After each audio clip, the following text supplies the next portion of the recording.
Welcome to Chillin' 101. We hope this video helps. You begin now. Grab black and white yarn, a 4mm hook, stuffing, and a yarn needle. Create a magic ring with 6 single crochet stitches. This forms the core.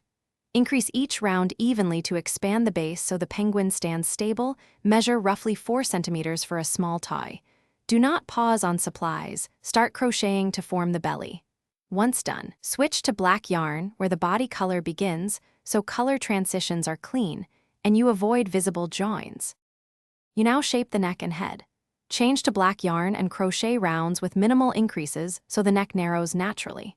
For the head, stop increasing and begin straight rounds, then slowly decrease to contour the forehead. Insert safety eyes before heavy stuffing so placement is precise. Make wings separately by chaining 6, adding single crochet and tapering with decreases to create a teardrop shape. Once both wings are done, stuff lightly to keep flexibility, then position and whip stitch them symmetrically to the body. You finish by crafting small details. Crochet a tiny orange beak as a triangle and sew it centered on the face, and attach a white belly patch if desired to emphasize contrast. Stuff the body firmly but not overfilled, then close the gap using invisible decreases so the seam is neat. Weave and trim all ends inside. If the penguin looks lopsided, adjust stuffing to redistribute bulk, re-sew loose seams, and gently block the finished toy to even out stitches. This fixes most shape problems quickly. Thanks for watching. Consider subscribing if we helped you.